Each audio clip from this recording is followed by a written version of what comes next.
Campo mórfico. Nunca empieces a pensar que tus ideas nacen solo en tu cabeza. Porque hay científicos que dicen que podrían venir de un campo invisible que todos compartimos. Hoy vamos a hablar del campo mórfico, una de las ideas más polémicas de la ciencia moderna. Una teoría que no habla de magia, ni de religión, sino de memoria, patrones y hábitos de la naturaleza. Algunos la llaman pseudociencia, otros dicen que explica cosas que la ciencia tradicional no ha podido responder. Y al final de este video, vas a entender exactamente por qué este concepto divide tanto a científicos como a pensadores de todo el mundo. ¿Qué es el campo mórfico? El concepto de campo mórfico fue propuesto por el biólogo británico Rupert Sheldrake en la década de 1980.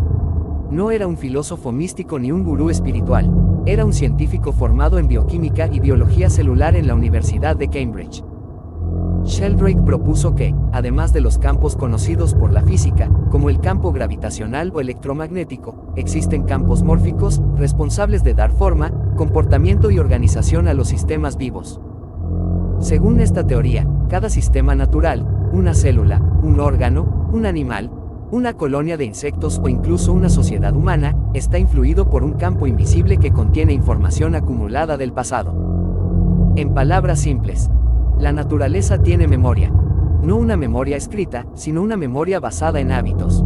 Cuanto más se repite algo, más fácil se vuelve que vuelva a ocurrir. La idea clave, resonancia mórfica. Aquí entra el concepto central de la teoría, resonancia mórfica. Sheldrake plantea que los sistemas similares se influyen entre sí a través del tiempo y el espacio.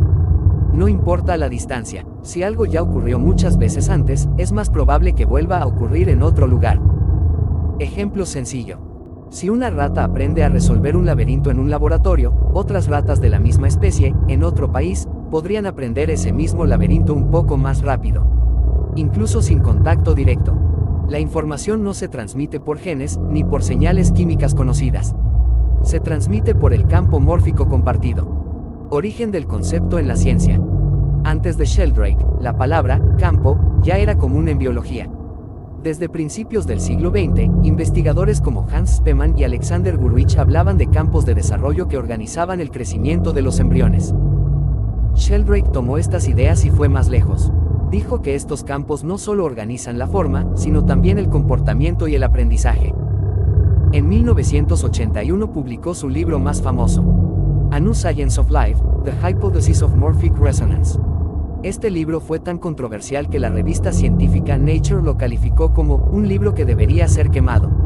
Literalmente, no porque estuviera mal escrito, sino porque desafiaba los pilares del pensamiento científico clásico. Campos mórficos vs genética. Un punto clave de la teoría es que los genes no explican todo. La genética explica qué proteínas se producen, pero no explica completamente cómo una célula sabe qué forma tomar, ni cómo un organismo completo se organiza con tanta precisión. Sheldrake no niega la genética. Dice que los genes son como los materiales de construcción, pero el campo mórfico sería el plano invisible que dice dónde va cada cosa. Una analogía simple. Los ladrillos no explican por sí solos por qué una casa tiene esa forma. Hace falta un diseño. Experimentos y observaciones citadas. Aprendizaje en animales. Uno de los ejemplos más citados por Sheldrake es el aprendizaje colectivo en animales. En estudios del siglo XX, ratas de laboratorio parecían aprender ciertas tareas más rápido con el paso de las generaciones, incluso cuando no había relación genética directa entre los grupos.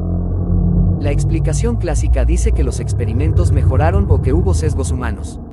Sheldrake propone otra posibilidad. La información quedó grabada en el campo mórfico de esa especie. Cristalización de sustancias. Otro ejemplo curioso es la cristalización química.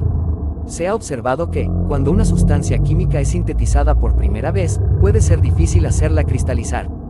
Pero después de que se ha logrado en varios laboratorios del mundo, la cristalización se vuelve cada vez más fácil.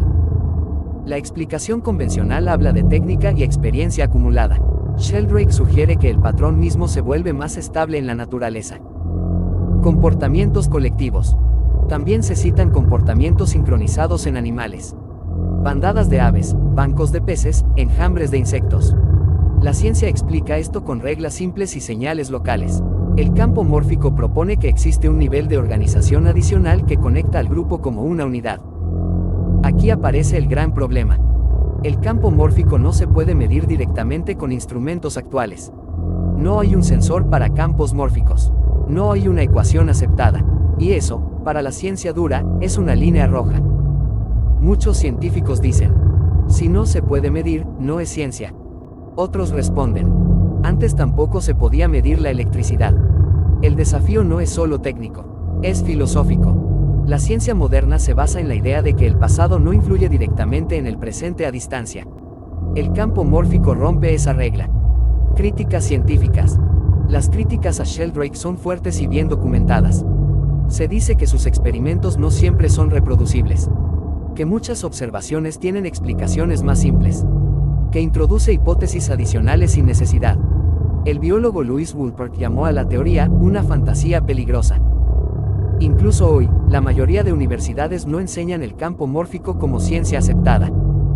Y Sheldrake lo reconoce. Él mismo dice que su teoría es una hipótesis, no un hecho probado. ¿Por qué la idea sigue viva? A pesar de las críticas, el campo mórfico sigue generando interés. ¿Por qué?